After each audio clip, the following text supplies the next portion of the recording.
بسم الله الرحمن الرحيم.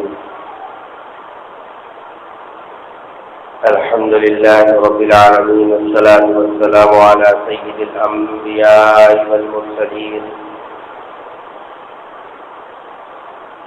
لا إله إلا الله الحليم الكريم، سبحان الله رب العرش العظيم. الحمد لله رب العالمين. قال الله تبارك وتعالى في كلامه المجيد والفرقان الحميد: فأعوذ بالله من الشيطان الرجيم، بسم الله الرحمن الرحيم. ولا تفسدوا في الأرض بعد إصلاحها. وقال تعالى في موضع آخر: إن السمع والبصر والفؤاد كل أولئك كان عنه مسؤولا. قال النبي صلى الله عليه وسلم: فأعطوا الطريق حقه. ما حق الطريق يا رسول الله؟ قال النبي صلى الله عليه وسلم: غض البصر، كف الأذى، رد السلام، الأمر بالمعروف والنهي عن المنكر، أو كما قال عليه الصلاة والسلام.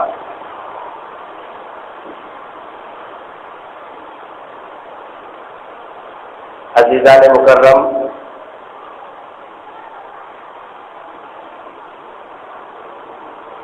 اس وقت میں قرآن کریم کی جو 2 آیتیں پڑھی گئی اور ساتھ میں رسول اکرم صلی اللہ علیہ وسلم کے ارشاد گرامی، جس میں رسول اکرم صلی اللہ علیہ وسلم نے راستوں کے حق کے ادا کرنے کا حکم دیا، اس کا تذکرہ آپ کے سامنے کیا گیا. اور گزشتہ جمعہ یہ بات آپ حضرات کے سامنے آئی تھی کہ حضور اکرم صلی اللہ علیہ وسلم نے راستوں میں بیٹھنے سے منع فرمایا، ایاکم والجلوس، کہ تم راستوں میں بیٹھنے سے بچو. حضرات صحابہ نے رسول اکرم صلی اللہ علیہ وسلم سے کہا کہ اللہ کے رسول، اگر ہم راستوں میں نہیں بیٹھیں گے تو بہت بڑا خلل پڑے گا، دنیوی کام کاج میں اور کاروبار میں بہت بڑا جو ہے خلا ہوگا. تو رسول اکرم صلی اللہ علیہ وسلم نے ارشاد فرمایا: اگر تم کو بیٹھنا ضروری ہو تو ایسی صورت میں راستے کا حق ادا کرو. راستے میں اگر بیٹھنا ناگزیر ہو تو ایسی صورت میں راستوں کا حق ادا کرو. حق ادا کرنے کے ساتھ اگر تم بیٹھنا چاہتے ہو تو تم بیٹھ سکتے ہو. اور حضور اکرم صلی اللہ علیہ وسلم نے راستے کے حقوق سے متعلق ارشاد فرمایا کہ اگر کوئی آدمی راستے میں بیٹھے تو 5 حق اس کے اوپر ضروری ہے، اور ان میں سے پہلے حق کی وضاحت گزشتہ جمعہ آپ کے سامنے کی گئی تھی. راستے میں بیٹھنے والے پر پہلا حق یہ واجب ہوتا ہے کہ غض البصر، وہ اپنے نگاہ کی حفاظت کرے. راستے میں بیٹھا تو ایسی صورت میں اپنے نگاہ کی حفاظت کرے کہ اپنی نگاہ کسی غیر محرم کے اوپر نہ پڑنے پائے. اس کا لحاظ کرنا، کیونکہ راستہ ہے، گزرنے والے اپنے ضرورت کے تحت سے، گزرنے والا مرد بھی ہوگا، گزرنے والی عورتیں بھی ہوگی. اب اگر تم راستے میں بیٹھے ہو تو اسی صورت میں تمہارے اوپر یہ لازم ہے کہ پہلا حق اور پہلی ذمہ داری یہ ہے کہ اپنے نگاہوں کی حفاظت کرو. اور گزشتہ جمعہ یہ بات آپ کے سامنے آئی تھی کہ نگاہ کی حفاظت اگر آدمی کرتا ہے تو اللہ تبارک و تعالیٰ نگاہ کی حفاظت کرنے کے نتیجے میں ایک ایسی لذت اس کے دل کے اندر عطا فرماتے ہیں کہ جو ہے آدمی جو ہے خود محسوس کرتا ہے، اس کو زبان میں الفاظ کو جو ہے اس کو ادا نہیں کیا جا سکتا۔ اور حضور اکرم صلی اللہ علیہ وسلم نے دوسرے اور کئی موقعوں کے اوپر نظر کی حفاظت کرنے کا حکم دیا۔ ایک موقع پر رسول اکرم صلی اللہ علیہ وسلم نے ارشاد فرمایا کہ نظر یہ شیطانی جو ہے تیروں میں سے ایک تیر ہے، اسی سے آدمی بدکاری اور بے حیائی کے راستے کی طرف چل کھڑا ہوتا، اور اس کی پوری تفصیلات گزشتہ جمعہ آپ کے سامنے آئی تھی۔ تو معلوم یہ ہوا کہ پہلا حق راستے میں بیٹھنے کا یہ ہے نگاہوں کی حفاظت کرنا۔ اس سلسلے میں یہ بات ذہن میں رکھنا چاہیے، نگاہ کی حفاظت کے لیے جیسا مرد پابند ہے ویسے عورتیں بھی پابند ہیں کہ وہ بھی اپنی نگاہوں کی بھی حفاظت کریں اور ایسا کوئی موقع نہ دے جس سے لوگوں کی نگاہیں بہکیں۔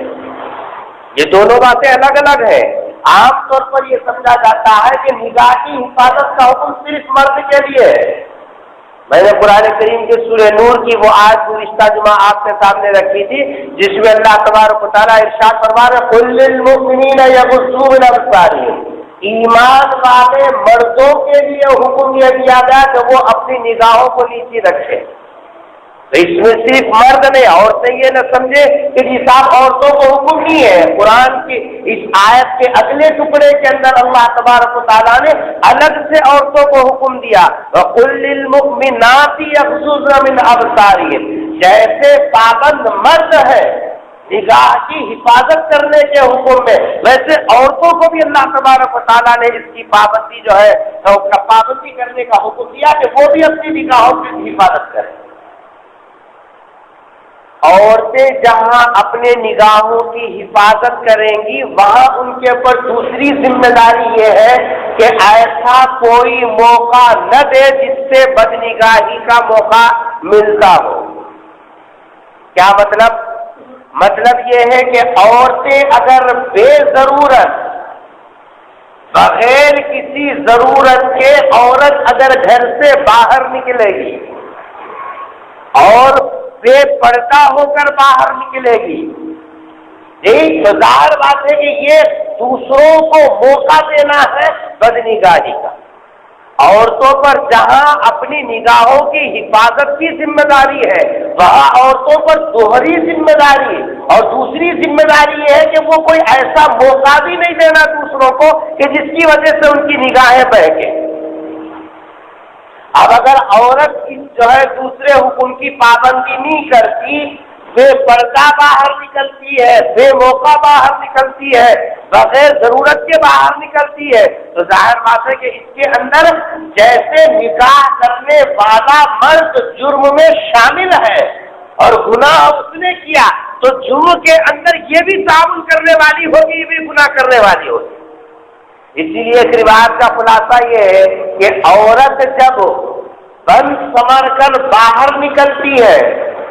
اور ایسی جو ہے چال ڈھال اختیار کرتی ہے جس سے دوسرا مرد اس کی طرف دیکھنے پر مجبور ہو جاتا ہے، یہ ذرا غور سے سنیے گا، فرمایا کہ عورت جب ایسی چال ڈھال اختیار کرتی ہے کہ جس سے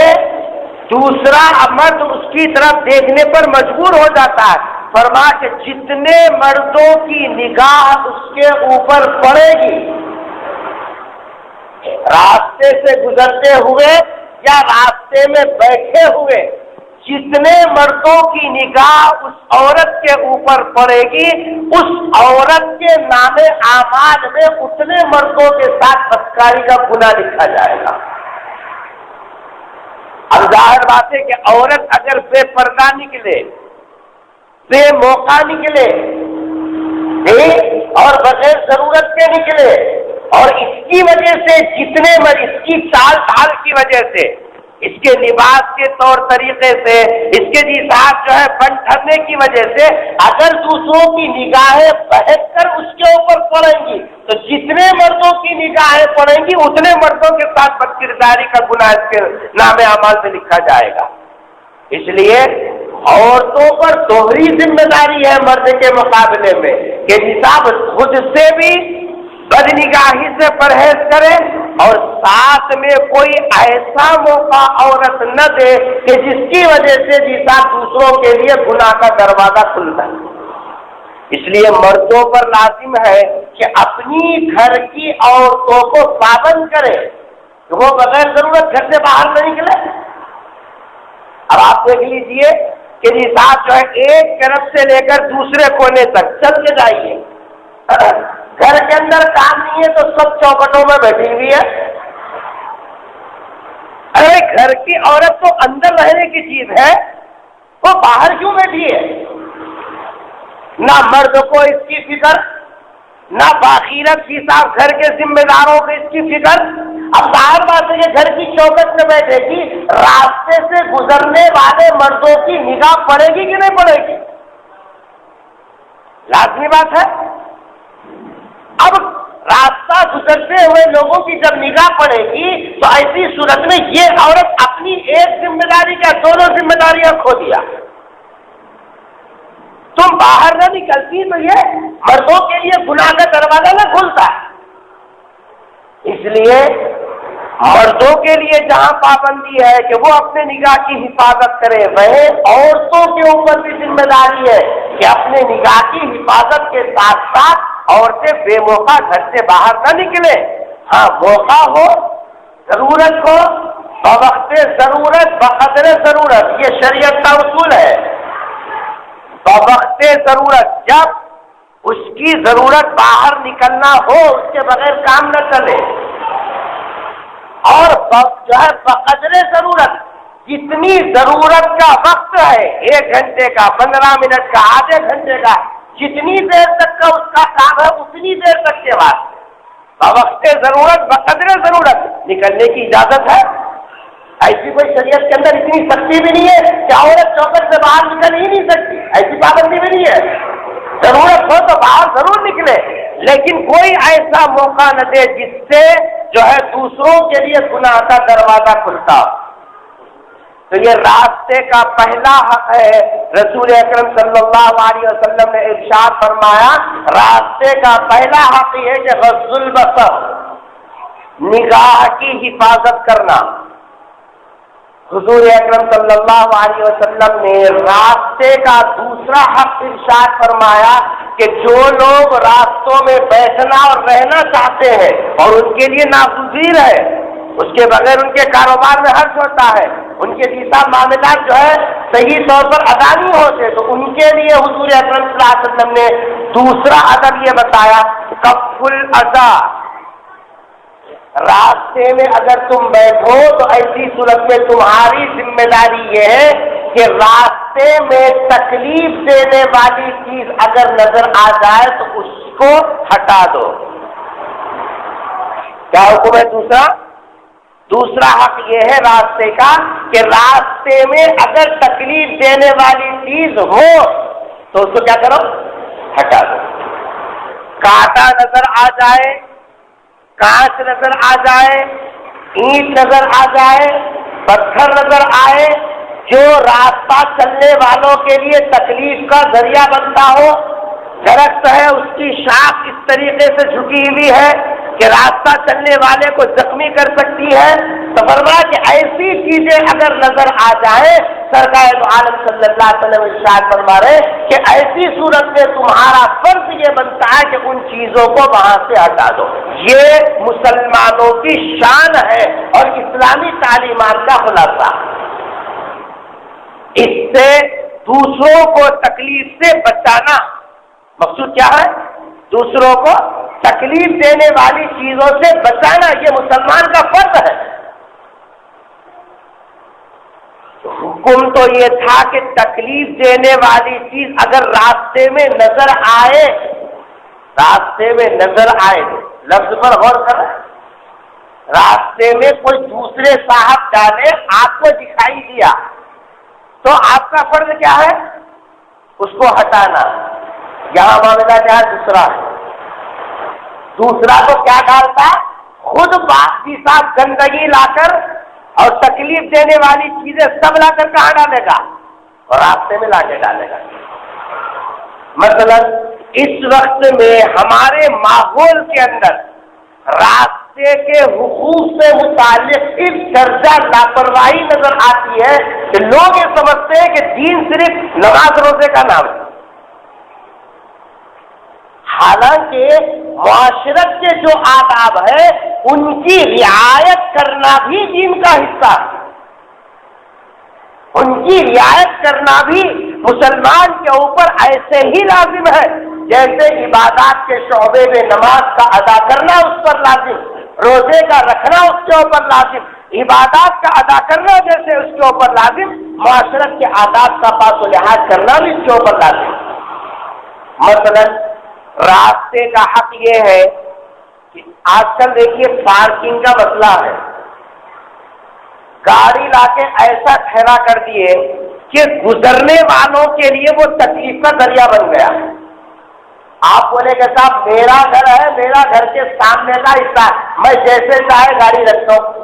یہ دروازے والے ایسا رکھیے اور سامنے والے ایسا رکھیے، انہوں لا کے ٹیڑھا رکھیے، انہوں لا کے ایسا رکھیے۔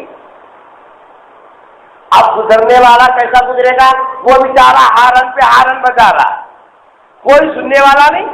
ارے جانا ہو تو دوسری گلی سے جا، یا ہم گاڑی ایسے رکھیں گے، یا ہماری چلے گی تیری نہیں چلے گی، یہ میری دکان ہے یا دادا گیری ہماری چلے گی مارکیٹ میں،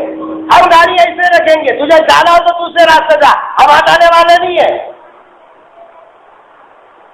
مسلمان ہیں، کلمہ پڑھنے والے ہیں، سرکار دو عالم صلی اللہ علیہ وسلم کی غلامیت کا نعرہ لگانے والے ہیں، خوب کے ساتھ نعرے لگا دیں گے سرکار آپ کے اوپر جان فدا، مال فدا، فلاں فدا، اور اس کا حال یہ کہ غلامیت کا دعویٰ کرنے والے کا حال یہ ہے کہ حضور اکرم صلی اللہ علیہ وسلم ارشاد فرما رہے فاعت الحق کا طریقہ، جب تو راستے میں رہے تو پھر راستے کا حق ادا کر، اور اس غلام کا حال یہ کہ راستے میں جیسے چاہے گاڑی کھڑا کر دیا، اب کوئی بولے گا نہیں۔ اور اگر کوئی تیر کو سوا سے نکل گیا اور وہ جی صاحب اگر تمہارے سامنے آ گیا گاڑی ہٹا، تو کم از کم احساس دلانے کے بعد کوئی غفلت میں رکھ دیا، اجلت میں کبھی رکھ دیا آدمی، اب پیچھے سے آنے والے کو تکلیف ہوئی، اس نے احساس دلایا۔ اسلام کا تقاضا کیا ہے؟ سچا بولو، سچے دل سے بولو، اسلام کا تقاضا کیا ہے؟ پیغمبر کی غلامیت کا تقاضا کیا ہے؟ اپنی غلطی کو تسلیم کر لیتے، گاڑی کو صحیح کر لیتے، جو چیز بے ترتیب رکھی ہے اس کو با ترتیب کر لیتے، یہ غلامی کے حق ہے نا؟ نہیں، ہمیں کوئی مسلمان ایسا کرتا ہوا نظر نہیں آئے گا، بتا نہیں سکتے آپ، وہاں کالر چھٹک کے کھڑے ہو جائیں گے لڑنے کے لیے۔ غلطی کی نشاندہی ہونے کے بعد غلامیت کا حق یہ تھا کہ اپنی غلطی کو تسلیم کر لے کر اس کو سدھار لیتے، اور راستہ چلنے والے کے لیے جی صاحب راستہ صاف کرتے، بجائے اس کے کہ جی صاحب اس کے لیے آرام پہنچاتے، الٹا اس کے ساتھ بد اخلاقی سے ہم پیش آتے ہیں، مارنے مرنے پر تیار، گالی گلوچ شروع، گلا پکڑ کے جی صاحب اس کے اوپر دادا گیری کرنا شروع، اور یہ سمجھتے ہیں کہ اگر ہم نے گاڑی سیدھی کر لی تو ہماری ناک نیچے ہو گئی۔ ارے اللہ کے بندے، گاڑی سیدھی کر لینے پر تیری ناک نیچے نہیں ہوتی، تیرے مذہب کا مقام و مرتبہ بڑھ جاتا تھا، سامنے والے کے دل میں تیرے مذہب کا احترام آ جاتا تھا، وہ سوچنے میں مجبور ہو جاتا تھا کہ یہ کیسا آدمی ہے، کس مذہب کا ماننے والا ہے۔ جب اس کو غلطی کی نشاندہی کرا دی گئی تو اپنی غلطی کا اس کی اصلاح کرنی، کیسا بہترین آدمی ہے یہ، اگر تو اپنی غلطی کی اصلاح کر لیتا تو سامنے والا تیرے سے متاثر ہوتا، لیکن بد اخلاقی کا مظاہرہ کر کے گالی گلوچ کے اوپر تیار، جبکہ گالی کے تعلق سے رسول اکرم صلی اللہ علیہ وسلم نے فرمایا سباب المسلم فسق، اگر گالی کسی مسلمان کو دے رہے ہو نا تو فرمایا کہ یہ فسق ہے، گناہ کا پہلا درجہ۔ گالی دینا گناہ کا پہلا درجہ۔ فرمایا سباب المسلم، اگر سامنے والا مسلمان ہے تو مسلمان کو تو مسلمان گالی نہیں دینا، لیکن یہاں اگر تم نے گالی گلوچ اختیار کیا، رسول اکرم صلی اللہ علیہ وسلم نے ارشاد فرمایا کہ گالی گلوچ دینا یہ فسق کا دروازہ کھول دیتا ہے۔ اور ایک موقع پر رسول اکرم صلی اللہ علیہ وسلم نے ارشاد فرمایا جب لوگوں کے درمیان میں گالی گلوچ کا رواج ہو جاتا ہے تو یہ قوم اللہ کی نگاہ سے گر جاتی ہے۔ جو آدمی گالی گلوچ اختیار کرتا ہے تو ایسی صورت میں یہ اللہ کی نگاہ سے گر جاتا ہے۔ آپ اندازہ لگائیے، گالی گلوچ کرنا عام مسلمان کے ساتھ بھی زیبا نہیں، اور ایسا برا عمل اور ایک ایسا نصاب گھٹیا عمل کہ جس کی وجہ سے اللہ کی نگاہ سے گر جائے، اس کی بھی پرواہ نہیں۔ بس وہاں تو نصاب کالر کھٹکنا، دادا گیری بتانا، چاہے گا دوسرے کرنے سے چلے گا، آپ سلا کرنے والے نہیں ہیں۔ جب رسول اکرم صلی اللہ علیہ وسلم نے اپنے غلاموں کو حکم دیا، اپنے ماننے والوں کو حکم دیا، اپنے امتیوں کو حکم دیا، اور قیامت تک کے آنے والے لوگوں کو حکم دیا، فاتوا الطریق حقا، راستے کے حق کو ادا کرو، اور وہ یہ ہے کہ تکلیف دینے والی چیز اگر نظر آ جائے تو اس کو ہٹاؤ، کہ جائے گا نصاب خود لوگوں کے لیے تکلیف کا ذریعہ بن جائے۔ بد اخلاقی کا مظاہرہ کرنا یہ اسلامی تعلیمات کا حساب کا خلاصہ نہیں ہے۔ اسلام تو اچھے اخلاق کی ترغیب دیتا ہے کہ لوگوں کے ساتھ اچھے اخلاق سے پیش آؤ۔ اسی طریقے سے راستوں کے حق میں جہاں پارکنگ اور گاڑیوں کے ٹھہرا کرنے کا مسئلہ ہے، وہیں گلی کوچوں میں ایک محلوں کے اندر آپ دیکھیں گے کچرے گھر کو پورا صاف کر کے لے جا کے کچرا گھر کے سامنے روڈ پر ڈال دیا۔ دیکھو جو روڈ ہے نا، روڈ سمجھو جس رستے سے گزرتے ہیں اس کے اوپر ہم کیا سمجھ رہے، میرے گیٹ کے سامنے جتنا حصہ اس کا حقدار نہیں، بعض والے کیا سمجھ رہے میرے گیٹ کے سامنے جتنا حصہ اس کا حقدار نہیں، وہ سامنے والے سمجھ رہے انہوں ایسا سمجھ رہے پوری گلی باقی ہے، پوری روڈ کیا کر لیے تقسیم کر لی۔ دکان والا سمجھ رہا میری دکان کے سامنے جتنا حصہ ہے اس کا حقدار میں، اس بات سے کیا کر رہا ہوں، دکان کے سامنے کوئی بنڈی لگا تو اس سے وصول کر رہے، لا وصول کر رہے نہیں کر رہے، اپنے صدر کے سامنے اپنی دکان کے سامنے کوئی بنڈی بھی لگا لیا غریب آدمی، اور اس کا ٹھیلے والا لا کے ٹھہرا کر دیا، اس سے پہلے سے 10 روپئے وصول کر لیے، روز کے 10 لاؤ، 5 ڈبہ لگائے اس سے وصول کر لیے، لاؤ۔ یہ اسلامی تعلیمات کے حساب نہ ہونے کا نتیجہ ہے۔ جو روڈ ہوتی ہے، جو راستہ ہوتا ہے، اس کے اوپر سے جتنے لوگ روز گزرتے ہیں، مثلا اس گلی کے اندر 20 گھر ہے، ادھر سے 10 ادھر سے 10، تو اس پوری روڈ کے اوپر پورے حساب جو ہے 20 لوگوں کا حق ہے اس کے اوپر، آپ کا اکیلے کا نہیں ہے۔ کیا آپ نے یہاں سے بال لگا دی کہ صاحب میرا، اور انہوں نے سامنے والے سے بات لگا دی جب وہ میرا، تو راستہ نہ رہا، یہ 10 فٹ آگے بڑھے وہ 10 فٹ آگے بڑھے، یہ 2 فٹ آگے بڑھے وہ 2 فٹ آگے بڑھے، راستہ تب ہو گیا۔ یہ طریقہ نہیں ہے، جتنے لوگ اس راستے سے سب کا برابر کا حق ہے، وہ کونے سے لے کر یہ کونے تک، میرے گھر کے سامنے کا حصے کے جی صاحب حقدار ہے، ایک کونے سے لے کر دوسرے کونے تک جتنے لوگ اس گھر سے جی صاحب ان کی گھر کی منشیات وابستہ ہے، جن کی چوکٹیں وہاں نکلتی ہیں، جن کے دروازے ہیں، جن کو آمد و رفت ہوتی ہے، وہ کونے سے لے کر وہ کونے تک سب کے برابر حقدار ہے۔ کوئی ایسا کام نہ کرے جس سے دوسرے کے لیے تکلیف ہوتی ہو۔ اسی لیے کچرا لا کر روڈ پہ ڈال دینا یہ بھی دوسروں کے لیے تکلیف کا ذریعہ ہے۔ اسی طریقے سے گھر کی نالی، گھر کا پانی جو گندا پانی ہوتا ہے، بعض اوقات اس کو روڈ پہ چھوڑ دینا ختم، کتنے لوگوں کو تکلیف ہو رہی، آنے جانے والوں کو یہ سب کتنی تکلیف ہو رہی کہ یہ گندا پانی یہ گزرنے والوں کو کتنی تکلیف ہوگی۔ گھر بنائیں گے، ٹائلس لگائیں گے، حساب کے اوپر ماربل جو ہے استعمال کریں گے، اور بہترین کلر لگائیں گے، اور فرنیچر کے اوپر لاکھوں کا پیسہ خرچ کریں گے اور 10,000 روپے لگا کے مہری نہیں بنائیں گے. پینٹ ایک سے ایک اعلیٰ ہو، انجینئر ایک سے ایک اعلیٰ ہو، ڈیزائنر ایک سے ایک اعلیٰ ہو، لکڑیاں جیسا دروازے ساگوان کے ہو، اور جیسا کچن میں اور اسی طریقے سے لیٹرین میں حمام میں بہترین اعلیٰ کوالٹی کے ٹائلس ہو اور بچھانے والا ماہر ہو. اس کے اوپر چاہے ہزاروں کا پیسہ نکل جائے کوئی پرواہ کی بات نہیں. سب ہونے کے بعد چوکٹ سے باہر پانی نکلنے کا مسئلہ لا کے دروازے کے سامنے چھوڑ دیے گا. وہ میرا ہے کیا دیکھا جائے گا جو چوکٹ ہے. ارے اللہ کے بندے، تیرے گھر سے نکلنے والا پانی جو دوسروں کے لیے تکلیف کا ذریعہ بن رہا ہے، بول کیا تو حضور اکرم صلی اللہ علیہ وسلم کا امتی ہے کہ دوسروں کے لیے جو راستہ چلنے والے راہ رو ہے ان کے لیے تیرے وجود سے بھی صاف خطرہ پیدا ہو گیا اور تکلیف کا ذریعہ تو بن رہا ہے. تیرے مذہب کا اور تیرے مذہبی تعلیمات کا حساب کیا یہی تقاضا ہے؟ جب کہ رسول اکرم صلی اللہ علیہ وسلم نے ارشاد فرمایا کامل مسلمان کی نشانی یہ ہے کہ اس کے کسی عمل سے دوسروں کو تکلیف نہ پہنچے. المسلم من سلم المسلمون من لسانه ويده. کامل مسلمان کہلانے کے لائق اور حقدار تو وہی ہے جس کے کسی عمل سے دوسروں کو تکلیف نہ پہنچے. یا پانی آگے ڈال دیے اور لڑ جائے.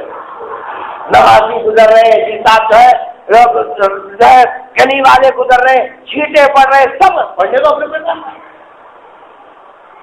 آپ معاف کیجیے گا مجھے، اور یہ چیزیں آپ کو مسلمانوں کے محلے میں نظر آئیں. جس مذہب سے یہ ماننے والے ہیں اس مذہب کی تعلیم کا خلاصہ الطہور شطر الایمان، پاکی آدھا ایمان، پاک صاف رہنا. تو ہم کیا سمجھے پاک صاف بولے تو خالی کپڑے استری کرنے کے حساب اور پہن لینے کو پاکی صفائی سمجھے. ارے اس کا نام پاکی صفائی نہیں ہے. ہم سے زیادہ استری تو وہ انگریز کے جو کھڑے کے پیشاب کرتا، پیشاب کر لینے کے بعد سونا بھی نہیں آتا، وہ آ کے ہم سے بڑی استری کرنے والا ہے. پاکی کا نظام وہ نہیں ہے. پاکی کا نظام اسلام میں ایک الگ شعبہ ہے مستقل. ناپاک پانی، استعمال شدہ پانی، گندا پانی، یہ دوسروں کے پاک پانی کے اندر نہ گرے، دوسروں کے اوپر چھینٹے نہ اڑے. اس کے مستقل نظام، اس کے مستقل نظام احکامات ہے. اسی طریقے سے راستے میں بیٹھ کر کھانا شروع کر دیا، موت کھائے چھلکا ڈال دیے. آپ بولیے چلنے والا پینا ہے تو پھر بھی تیز گاڑی گزارا تو بڑی گاڑی لاری لا کے ٹھہرا کرے، پیچھے سے ایک بڑا پتھر لائے، سامنے سے ایک بڑا پتھر لائے، نہیں نکلنا نہیں ہٹنا بول کے. اس کے بعد گاڑی کسی دیر کام کا کام کر لیے، سامنے کا پتھر ذرا بازو ہٹائے، گاڑی اسٹارٹ کر کے نکل گئے. اب یہ جو ٹائروں کو لگائے تو بڑے بڑے پتھرے سے کون ہٹانا ہے، لاتے کو لا کے وہ گلی سے لا کے لگائے، کام نکل ذرا ہٹا دیے، گاڑی لے کے نکل گئے. اب یہ یہی پڑے ہوئے ہیں. دن میں کون سا بھی روز گزرنے والا تو خاموشی سے چلے آتا، اندھیرے میں کوئی نیا آ گیا تو اس کے چوکڑے باہر آنا نہیں آنا. یہ مسلمانوں کا کام نظر آتا ہے. رسول اکرم صلی اللہ علیہ وسلم نے ارشاد فرمایا کف الاذى، تکلیف دینے والی چیزوں کو ہٹانا. جبکہ ہمارا مذہب اور اسلامی تعلیمات تو اس بات کا کتاب جو ہے اہتمام کرتی ہے کہ جانوروں کو ستانے کی جس اب سخت ممانعت ہے تو لوگوں کو ستانے کی اجازت کہاں مل سکتی ہے. حضور اکرم صلی اللہ علیہ وسلم ایک مرتبہ سفر سے واپس آ رہے تھے. ایک جگہ حضرات صحابہ اپنا اپنا خیمہ لگایا اور جس آپ کھانے پکانے کا انتظام کیا. تو جیسے اتر کے جس آپ اپنے کھانے پینے کا انتظام کر رہے تھے تو حضور اکرم صلی اللہ علیہ وسلم اٹھو یہاں سے، چلو چلو آگے بڑھو یا نہیں رکنا. حضرات صحابہ پریشان ہو گئے. ابھی تو اترنے کا حکم ملا، سب لوگ اپنا سامان رکھے، ابھی جس آپ تیاری میں ہے. حضور اکرم صلی اللہ علیہ وسلم نے اٹھو یہاں سے آگے بڑھ کے چلنا یا نہیں رکنا. تو حضور اکرم صلی اللہ علیہ وسلم نے ارشاد فرمایا اصل میں ہم جس میدان کا انتخاب کیے جہاں جگہ جگہ چونٹیوں کے بل نظر آ رہے ہیں، چونٹیاں، ہم یہاں رکیں گے، چلیں گے، پھریں گے، پکائیں گے، اللہ کی اس مخلوق کو کیا ہوگی؟ تکلیف پہنچے. سبحان اللہ. یہ ہے ہمارے پیغمبر کے حساب جو ہے اخلاق، اور یہ ہے ہمارے پیغمبر صلی اللہ علیہ وسلم کی تعلیمات. یہ ہے دین. کیا ایسا سوال کیا وہ چونٹیاں اگر کھندلے گئے تو جا کے عدالت کا دروازہ کھٹکھٹاتے تھے کیا؟ ان کی طرف سے کوئی حساب آ کے وکالت کرنے والا بھی نہیں، لیکن سرکار ارشاد فرما رہے کہ چلو سے اللہ کی ایک مخلوق کو ہماری وجہ سے بلا وجہ تکلیف ہوگی، یعنی اور 10 قدم آگے داخل ہو گئے۔ ایک مرتبہ حضور اکرم صلی اللہ علیہ وسلم ایک باغ میں تشریف لے گئے کہ دبلا پتلا کمزور اونٹ سرکار دو عالم صلی اللہ علیہ وسلم کے قریب میں آ کر آپ کے پیروں میں اپنی منڈی رگڑنے لگا۔ سرکار دو عالم صلی اللہ علیہ وسلم نے باغ والے سے پوچھا کہ بھائی یہ اونٹ کس کا ہے؟ اللہ کے رسول فنا جگہ بلاؤ۔ وہ صاحب آئے جن کا وہ اونٹ تھا، رسول اکرم صلی اللہ علیہ وسلم نے ارشاد فرمایا یہ اونٹ تمہاری شکایت کر رہا، یہ اونٹ کیا کر رہا؟ یہ اونٹ تمہاری شکایت کر رہا ہے کہ اس کو کھانا کم دیتے ہو اور کام زیادہ لیتے ہو۔ سرکار دو عالم صلی اللہ علیہ وسلم نے اونٹ کی اس بلبلاہٹ کو اور اونٹ کی اس کمزوری کو، اونٹ کے اس بے چینی کو برداشت نہیں کیا، مالک کو بلا کر تنبیہ کی اور فرمایا کہ اس سے اتنا ہی کام لو جتنا وہ اٹھا سکتا ہے، جتنا وہ برداشت کر سکتا ہے، اور اس کی غذا کا جیسا مناسب خیال رکھا۔ یہ ہے تعلیمات۔ ایک مرتبہ رسول اکرم صلی اللہ علیہ وسلم کے سامنے ایک عورت کا تذکرہ کیا کہ اللہ کے رسول فلاں محلے کی فلاں قبیلے کی فلاں عورت بڑی نمازی، ذکر و اذکار کرتی ہے، نماز کا خوب اہتمام کرتی ہے، پردے کا بڑا اہتمام کرتی ہے، اللہ اس کے رسول کے احکامات کی پابندی کرتی ہے، لیکن اللہ کے رسول اس کے اندر ایک عادت بڑی خراب ہے، ایک عادت بڑی خراب ہے۔ جب دیکھو پڑوسیوں کے آزو بازو والوں سے لڑنا، نمازیں اپنے وقت پر، ذکر اذکار اپنے وقت پر، تسبیحات کا اہتمام اپنے وقت پر، لیکن اڑوس پڑوس سے لڑنا۔ حضور اکرم صلی اللہ علیہ وسلم نے ارشاد فرمایا کہ یہ عورت جو نمازوں کا اہتمام کرنے والی ہے، ذکر و اذکار کا اہتمام کرنے والی ہے، تسبیحات کا اہتمام کرنے والی ہے، دوزخی ہے، جہنمی ہے، اللہ تبارک و تعالیٰ اس کو دوزخ میں عذاب دے گا۔ اس لیے اس کو دوزخ میں جانے سے اس کی نماز بھی نہیں روک سکے گی، اس کے تسبیحات، اس کے ذکر و اذکار بھی روک نہیں سکیں گے، اس واسطے کہ یہ اللہ کی مخلوق کو ستانے والی ہے۔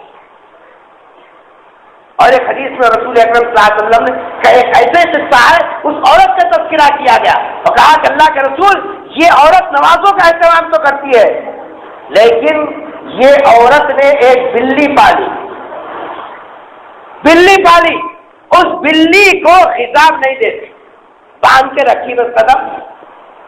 حالانکہ بلی ایسا جانور ہے کہ اس کو کھلا چھوڑے تو جی صاحب اپنا شکار اپنا تلاش کر لے، اپنی روزی خود حاصل کر لے، اس کو باندھ کے رکھی، نہ کھانا خود کھانا دیتی ہے نہ اس کو چھوڑتی ہے۔ رسول اکرم صلی اللہ علیہ وسلم نے ارشاد فرمایا اس کو میں نے اپنی آنکھوں سے دیکھا کہ یہ دوزخ میں، اس وجہ سے صرف بلی کو تکلیف اور سزا دینے کے وجہ سے اس کی نمازیں اور روزے ایک طرف رہ گئے، اور سرکار تو عالم صلی اللہ علیہ وسلم ارشاد فرمانے کہ یہ دوزخ میں۔ اس کے بالمقابل حضور اکرم صلی اللہ علیہ وسلم کے سامنے ایک عورت کا تذکرہ کیا گیا، اور ایک موقع پر خود حضور نے ارشاد فرمایا ایک عورت اللہ کے پاس صرف اس وجہ سے معاف کر دی گئی اور بخشش کر دی گئی اس عورت کی کہ وہ تھی ہے بدکارہ، بدکارہ عورت کی، کردار اس کے سامنے تھے، لیکن ایک کتے کو دیکھا جو پیاس سے تڑپ رہا تھا، ایک پیاس سے تڑپ رہا تھا، اس کی تڑپ کی تاپ نہیں لا کر کنویں کے اندر حساب اتری اور اپنے مشکیزے سے پانی نکالا، اس پیاسے کتے کو پانی پلایا۔ رسول اکرم صلی اللہ علیہ وسلم نے ارشاد فرمایا بس کردار ہونے کے باوجود اللہ نے مخلوق پر رحم کرنے کی وجہ سے اللہ نے اس کی جنت کے فیصلے، جب مخلوق پر رحم کرنے پر ایک طرف بخشش کے فیصلے اور مخلوق کو ستانے اور ان کو تکلیف دینے اور ان کو جیسا پریشان کرنے کے اوپر دوزخ کے فیصلے رسول اکرم صلی اللہ علیہ وسلم سنا رہے ہو، اب انسانوں کو ستانے والے کا کیا ہوگا؟ جو لوگوں کے لیے تکلیف کے دروازے کھول دے، جو لوگوں کے لیے پریشانی کے دروازے کھول دے، جیسا اس کے لیے کتنی سخت پکڑ ہو۔ اسی لیے حضور اکرم صلی اللہ علیہ وسلم نے دوسرا حق راستے کا یہ جو بتلایا کہ کف الاذی، کہ راستے میں تکلیف دینے والی چیز اگر نظر آ جائے تو جی صاحب اس کو جو ہے دور کر دو۔ آج کل موبائل کا زمانہ ہے، ایک صاحب پرسوں میں سفر میں گیا تھا ہمارے وطن کی طرف، تو بڑے مزے لے لے کر وہ قصہ سنا رہے تھے صاحب ان کے دوست نیا فون لیے تو ان کو نمبر معلوم ہوا کیسا کیا نمبر معلوم گھر سے ڈائل کر کے فون کرے فون کرتے بولے ہلو کون ہے بولے آپ گنٹور کے پولیس اسٹیشن سے بات کر رہے ہیں اور بیچارہ بدلا ہو گیا ہائی دوشی سے جی گنٹور کے پولیس اسٹیشن سے بات کر رہے ہیں یہ نمبر کہاں ملا تمہارے کو کہاں سے خریدا سم یہ فون کے اوپر میں صاحب فلاں کیس لگا ہوا ہے ہم 8 دن میں آ رہے ہیں اگر 8 دن کے اندر اگر یہ فون پولیس اسٹیشن میں نہیں جمع کرے تو پھر تمہارے ساتھ پوروں کا معاملہ ہوگا آؤ بیچارہ پانی پانی اور اس کو 15 منٹ ستانے کے بعد میں پھر اس کے ہاتھ بولے کہ صاحب میں فلاں آدمی ہوں خبر اس کو کیا سمجھ رہے گپ شپ ٹائم پاس کتنی دیر تک وہ ذہنی تکلیف میں رہا ذرا سوچیے بھلے آپ کا دوست ہے بھلے آپ کا ملنے سننے والا ہے بھلے آپ کا یہ صاحب جو ہے آپ بیوی سے زیادہ آپ کو چاہنے والا ہے کیسا بھی فیور دوست رہنے یار کار ہے کتنی دیر تک ذہنی تکلیف میں مبتلا رہا ہے اس کو کیا سمجھ رہے ہیں ٹائم پاس اس کو کیا مطلب مذاق حالانکہ ایک مسلمان دوسرے مسلمان کے لیے تکلیف کا اگر سبب بنے تو حرام ہے حرام یہ ٹائم پاس نہیں ہے بلکہ حرام ہے یہ اور ہم یہ سمجھ رہے کہ جی صاحب یہ سب مسئلوں کا دین سے کیا تعلق ہے میرے ساتھ نماز پڑھو بولو روزہ رکھو بولو سجدہ ایسا کرو وہ اس کا نام دین ہے یہ سب باتیں کیا ہے آزاد ہے آدمی آزاد نہیں ہے ملتا آزاد نہیں ہے جتنی دیر تک تم نے اس کو ستایا ایس ایم ایس بھیج کے چھوٹا چیٹنگ کر کے چھوٹے نام سے ایک غلط نام سے فون کر جتنی دیر تک اس کو تکلیف میں رکھا اور ذہنی کشمکش میں مبتلا کیا یہ سب کا سب ایذائے مسلم کے اندر لکھا جائے گا اور اس کا مستقل گناہ ہوگا اسلام ہر شعبے کے اندر رہنمائی کرتا ہے اور یہ بتاتا ہے کہ تم ہر معاملے میں آزاد نہیں ہو اس کے دائرے ہیں کہ دوسروں کے ساتھ مذاق کرنے کا دائرہ کیا ہوتا ہے اور مذاق کے اندر بھی جھوٹ بولنے کی اجازت نہیں ہے ایسا جھوٹ جس سے بھی ساتھ جو ہے کسی کو تکلیف پہنچے کوئی آدمی پریشان ہو جائے بولیے یہ حضور اکرم صلی اللہ علیہ وسلم کے امتیوں کے لیے اس کی گنجائش ہے لوگ یہ سمجھنے کے لیے صاحب یہ سب تو خالی ٹائم پاس ہے اس سے دین کا کیا تعلق اس سے ثواب کا کیا تعلق اس سے عذاب کا کیا تعلق لیکن جو ہے یہ بات ذہن میں رکھے کہ جو ہے شریعت کا قانون یہ ہے کسی بھی مسلمان کو اگر تم نے تکلیف پہنچائی اپنے کسی عمل سے اپنے کسی کردار سے اپنی زبان سے اپنے ہاتھ سے تو یاد رکھو کہ یہ مسلمان کو اور بھی ساتھ مخلوق خدا کو ستانا ہے اور اس اپنے کسی عمل سے اگر کسی کو تکلیف پہنچے تو یاد رکھو ایک موقع پر رسول اکرم صلی اللہ علیہ وسلم سے سوال کیا کہ اللہ کے رسول نحوست کیا ہے نحوست مطلب بے برکتی بے برکت نحوست ہماری اور یہاں کی ظہیر آباد کی زبان میں تو سارے ساتھی اتری ہوئی سارے ساتھی نحوست بے برکتی کیا بھی بولو حضور سے پوچھا کہ بے برکتی اور نحوست یہ سارے ساتھی کیا ہے تو رسول اکرم صلی اللہ علیہ وسلم نے ارشاد فرمایا کہ جی ساتھ جو ہے دوسروں کو ستانا کیوں بھائی دوسروں کو ستانے کے اندر کیا ہوتا ہے کہ وہ آدمی خاموخواہ سے دوسروں سے بددعا لینے والا بنتا ہے